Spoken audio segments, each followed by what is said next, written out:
Hey, crazy friends. Hey guys! It's Jay and Francis with Find Your Crazy. We are a family of 9 who live full time in our RV with 6 of our kids as we travel the country to see every national park. But today we're going to take a little break from that and do something a little more personal. You may or may not know that November is National Adoption Awareness Month, and 5 of our 7 kids were adopted. And so in today's video, we're going to take a little bit of time and we're going to share with you kind of our adoption story, and then also leave you with some helpful tips, if you will, on how you might approach adoption if that's something that God is prompting in your heart. We were going to go ahead from the beginning and say that one thing that we're not going to do is really go into our kids' stories. Yes. Several of our kids, 3 of them specifically, are adopted out of foster care, and they come from some really difficult situations. And we're not going into those stories. Those are their stories to share, and one day they'll grow up and they'll have that opportunity. So we're just going to share from our side as parents and how we approached adoption and what led us to the adoption of our 5 amazing kids.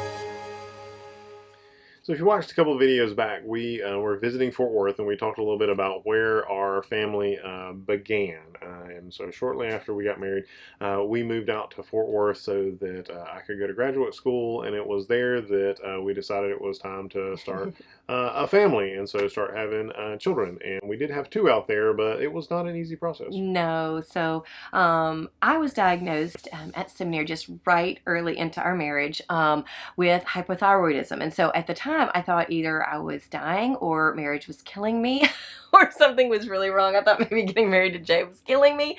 And so I was just in a really bad situation. And so I was diagnosed with hypothyroidism. And so, but that journey impacted our fertility. And so we saw some doctors. We actually flew back to Alabama to visit a doctor that our family knew about just to kind of see what was going on. And we were actually told that it would be physically just impossible with what was going on with us, that we would not be able to have children by birth. And so we had already early in our marriage begun to deal with the fact that we may not experience birthing children ourselves. And so just the openness to adoption and that being a part of our story happened very, very early for us. God did choose to allow us to have 2 children by the miracle of birth, Anley and Virginia, but we did have to undergo some infertility treatments, and it was a difficult journey for sure, but we did have them back to back pretty quickly. But during our second pregnancy, our one with Virginia, we knew that there were some other problems as well. And so I saw a surgeon.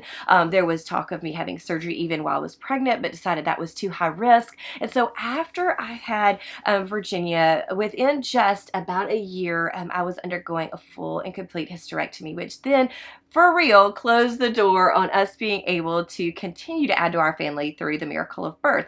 And so we began very quickly talking about and being saying that we were open to adoption if we were going to add to our family. And so that was kind of our mantra for several years was, yeah, we're open to adoption. If it came up, yeah, we're open to adoption. Other people talk about it, yeah, we're open to adoption. And actually, what does that we mean? said that for like about 10 years. Yes. Then one evening after we'd had that same conversation again with somebody, we came home and just looked at each other and said, what does that even mean? Like, we keep saying that all we just the like time. Good people and trying to be like really good Christians, or like what? We're saying that because we feel like that's the right thing you're supposed to say. What does that really mean? Like if we're open to adoption, let's pursue adoption, because those are not the same things. And so we prayed about it and decided that that's exactly what we needed to do, that we needed to pursue adoption. And so for us, that first adventure into adoption was in international adoption in China. Francis was really felt called to that and comfortable with that, and so that's where we started our journey And so we fill out all the applications and started all the fees and started down that process and got several months into that. And then we were turned down because Frances had had a little small piece of Yeah. skin cancer on her shin. I mean, not Mm-hmm. even a bad kind.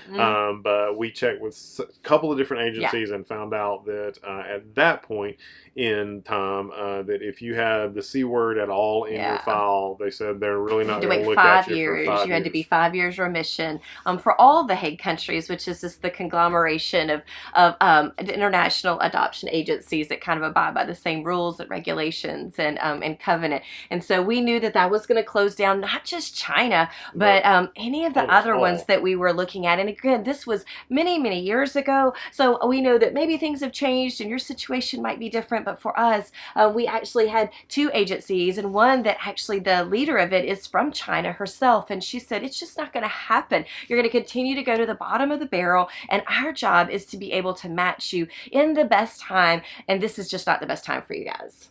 So we prayed about what to do next, and I just really kind of still felt that call to international adoption. We'd been on several mission trips to lots of different we've been places, around the world, both of us, and so loved just international. really felt like we had a heart for that and a comfort with that, and so we realized that we would have to pursue that through a non-Hague country. And if you're not familiar with that, most of the big countries that do adoption have kind of come together to agree on a set of rules and regulations, and then there are a few countries that are just outside of that. They just haven't gotten in on that, and so those would be the only ones that would be open. But because they're not in that, the parameters are just a lot different. It's a little more and risky. so we got in contact with a baby cottage in Uganda because that's the way that it worked. Is you really worked more through not really an agency but really an independent orphanage in those countries and their specific people, and so very different situation, and so we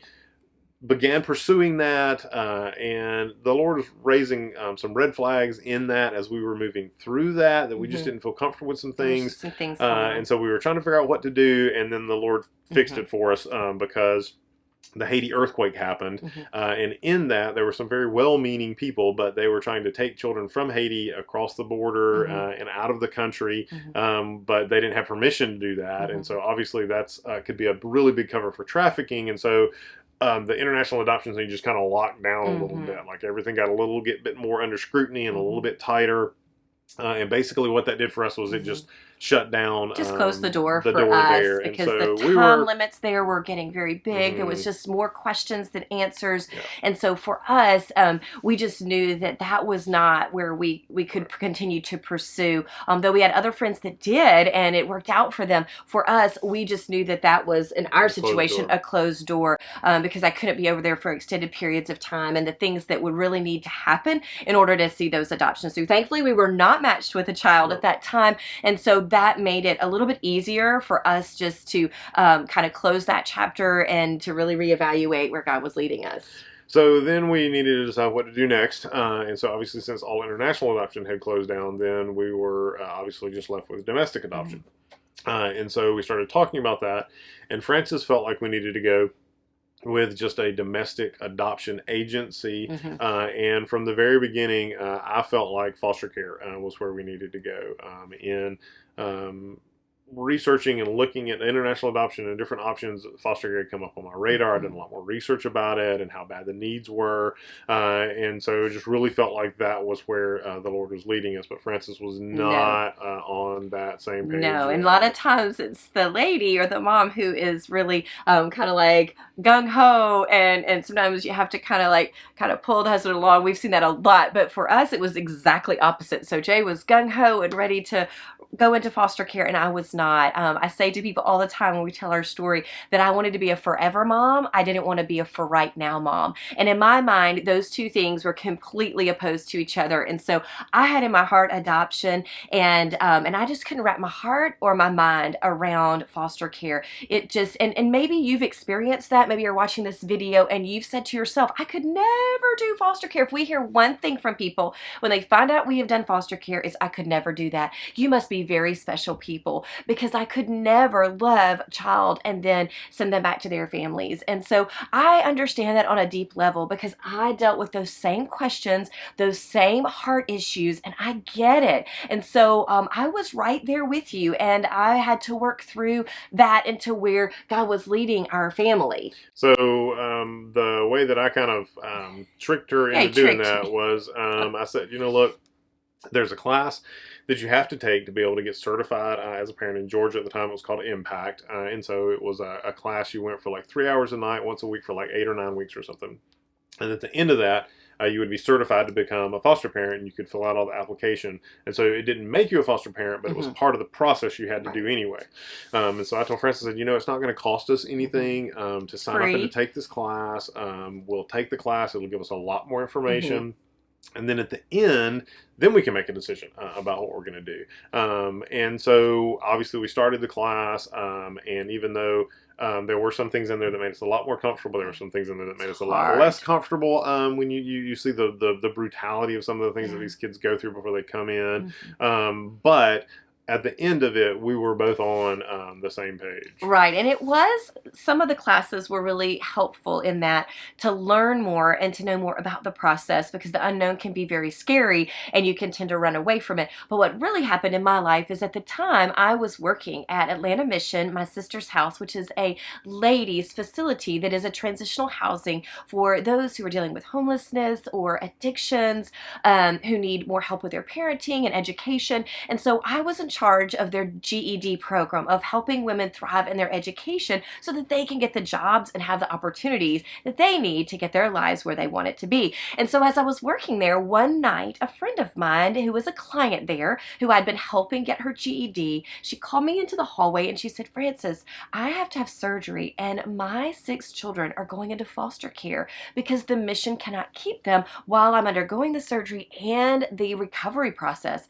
And so she asked me to pray for her. And in that moment, God opened my eyes to foster care, because at that moment I realized that I could cheer Kimberly on. I could help Kimberly in a time of need, but not want to keep her children. That I wouldn't want them for myself and for our family, but I would want them to be back with their mom, who I loved and who I had helped be where she wanted to be. And so in that night, I remember it. I remember the moment. I remember the girl. I remember the conversation, because it's the moment that God just opened my eyes to the reality of foster care. And that is very different than adoption, which is where my heart and mind was. And we tell people all the time, you really have to be sold into what foster care really is. And so that was necessary in my heart to be able to become a foster parent, not just an adoptive mom, but a foster mom, which is very, very different. And their avenues and their focus is completely different. And God really needed to bring me to that place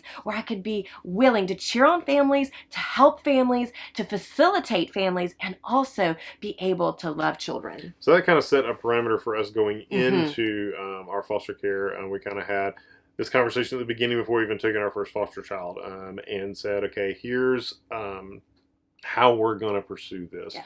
And so some of the parameters that we laid down were we were going to fight for the biological parent of every foster child that we got. And so meaning we were going to try to do everything we could to help them get better so that they could become the parent they needed to be for that child. And so, you're, as a foster parent, you're disconnected some from those foster parents, but you also do have interaction. And so we would try to encourage them. We would do Mother's Day we things. Would everything we could. We would try to facilitate also that relationship. said on the flip side of that, we said that we would keep a child as long as the state opened up another door. We would continue that. So once we got a foster child, if the state extended that, we would keep them. If the state moved it to adoption, we would pursue that adoption. We would go with a child as far as the state opened the doors.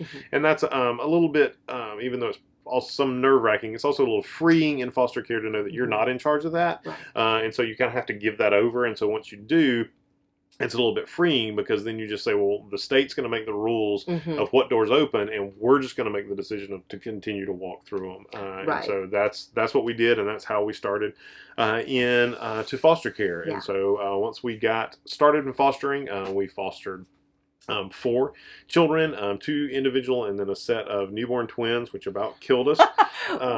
We were like, boy, it's for the young folks because, boy, mothers and dads of multiples, you Oh gracious, rock. I yeah, mean, like, you you're our are the heroes after that. heroes because we were tired. And so that specific situation was only for a short window. We were actually going to keep them for a month while another foster family in our Got their agency training. finished their training because they were actually a better match, and that's Mhm. exactly what they were looking for. Yeah. And so we knew, it's an unusual foster situation because we knew there was a very specific date where Right. this was going to end. And so just a few days before that happened, we got a call from our agency, and they said, we were going to wait till y'all got done with the twins, but we've got a child that's come in, and we feel like he's a really good match for you, his situation, and your abilities. Yeah. And so would you be willing to go ahead and take him? And so we said yes. And so that evening, Christopher showed up at our house with big old Big head of afro and giant Thomas the Train slippers, And and he he walked walked into our house He and destroyed our did. living He room. walked in and he went right to our bookshelves and right to our DVDs, entertainment and center. just started pulling everything And he's off. taking everything off. And he just threw it all over the floor. And our little house that had these 2 little girls got turned upside down with boy, and a boy that is 100% go. He is all the things, rough and tumble, sports, activities, fast, impulsive. Like Christopher was the typical boy, and we had never had a boy before. So it was an absolute adventure, and I loved it because we had had 2 girls, and I was excited that we were having a little boy. And so Christopher came in. Really, he was our first long term and our first one that walked all the way through adoption. And we would say something important to note, that we didn't pursue the foster to adoption route. That's kind of a little bit of a misnomer because you have to foster to adopt in the system. So it's required, but we did not go that route. And it's just important to understand where you are in the process, and so to really have a heart for fostering, because as Jay said, you really have to understand the purpose, which is reunification, if that's best for the child, and adoption, if that's best for the child. So we say that we're pro-child, meaning that at any juncture in that, we want to see the child have the voice and the child to be able to have the situation that is best for him or her. And so we really did just pursue straight foster care, and we're open to adoption if God provided that, but also just to love a child where they are. But he was our first long-term experience in foster care. So we kept him for about 2 years, about a year and a quarter, year and a half before the state decided that they were going to pursue terminating his mother's rights, and then he would come up for adoption, and that process took about 6 months. And so he was our first one that we officially adopted, and that was a great day to be able to do that. So in that, we had continued to foster, and we had told our agency that we wanted to continue to foster, that we wanted, that we didn't want that to be the end of that. We were willing to take in more kids. And so we, in that period of time that we had him, we never actually fostered another child. We did a ton of what's called respite. And so respite is basically when a foster family babysits a foster child for another foster family. The rules have changed a little bit and become a little bit more lax now, luckily. But when we were in it, only a certified foster family could watch your foster child, even for an afternoon, even for a night. And so if you were a foster family and you were going to go on vacation and the state wouldn't let that child go out of state with you, then you had to find somebody to keep them, and that was another foster family. So within our agency, that's what we would do. We would respite for other families. And so we had done that, a single night, a week, a weekend, a lot of that. And so we got a call from our agency, and they said, we need you guys to do respite. It's kind of an emergency respite. In fact, we need you to come today. We said, well, what's going on? And they said, well, we have a foster child. She's an 8-month-old little girl. She's been in foster care for almost her entire life, about 6 months, but she is not thriving in the home that she's in. There's a couple of biological siblings of that family, and then there's another foster child in there, and it's just not a good environment. She can't keep food down. She's starting to lose weight. She's just a very stressful situation. She's just not thriving. They said, but we have one of our foster families in our agency. She's a nurse, and she's willing to take her. but she can't keep her for like 2 weeks. And so would you Mm-hmm. guys just keep her during that time? And we said, yeah. They said, well, just know this is probably not going to be easy. She's not in a good place. And so we said, yeah, we're willing to do that. And so we went to the agency to meet her. And really, God just wrought a connection almost immediately. They actually called us in the car on the way to the agency. We were going to Mm-hmm. meet them there, and they said, okay, here's what we need you to know. She's sitting in here with us. It was our director and our caseworker. We've got her calmed down, but she's very skittish around new people. Mm-hmm. And so we just want you guys to, we want to set a plan. And so here's Mm-hmm. what's going to happen. We want you to come in, don't really look at her, don't really talk to her, don't try to pick her up. Just come in, sit down in the office. The four of us will Be talk very kind of all the quiet. details, and then we'll slowly try to warm her up to you, and then you can take her. And so that was the plan. And so we walked in, and we just stood there, and hadn't really sat down yet. And she was sitting in the lap of our caseworker. So Francis, the director, started talking, and I just started making faces at her, just playing with her, not Cute little not brown trying to curly hair. not trying to touch Thumb in her. her She had mouth. her thumb in her mouth. But just trying to make a connection. And after doing that for just a minute or so, she just reached her little hands up to me, which was just crazy. Actually, everybody in the room just went dead silent. The caseworker was like, okay. And so, I just reached down and picked her up, and she just curled right into me, put her thumb back in her mouth, and just never even, That was whimpered it. or tried to reach out for anybody else. That was And it. that bond has been there ever since. Yep. She is daddy's girl. So we took her home, and I think she got sick maybe that first night on a bottle, and then that was it. That was it. She never got sick again. She never She cried. started smiling. She and was playing, and oh, so great. so we called our agency back after about a week and said, actually, I think they had come and done a visit and seen how well everything was. And so we said to them, look, knowing how hard this has been for her, we don't see any need to make another transition. Transitions are hard on foster children. Yeah, and especially one that was very fragile like that. Yeah. So we said, look, we're willing to keep her if you guys are fine with that. And our director kind of laughed and said, well, surprise! Actually, what do you think about two? And we said, what? And she said, well, the biological mom is actually pregnant and is supposed to deliver in about a month. Would you be willing to keep a little boy as well? Because the state said they had to stay together. So we said, wow. Yes, but we've got some work to do because we were in 3 to 5. We were in a 3-bedroom house, and according to state regulations, the number room that we were going to have, we had to have another bedroom, and so we had to move in order to enable this. And God just opened it up perfectly. We were like, we don't know if we can make that happen in a month. And they said, well, even if you're in process, we can make it happen. We can make it work. Just got to have it going. But God opened the doors. I don't want to say Joseph was born, stayed in the hospital 2 nights, and then came home, and I think we were in the 3-bedroom place for like 3 days. Yeah, it was super quick. So God really opened up all the doors, and so we knew that was the case, and so that's how Sky and Joseph came into our home. And their story is different, and you'll find this in every single situation. Yeah, every foster story is different, but theirs was really different. It was really different, and so Christopher's situation, it was more typical. So usually they tell you about 15 to 24 months is a typical amount of time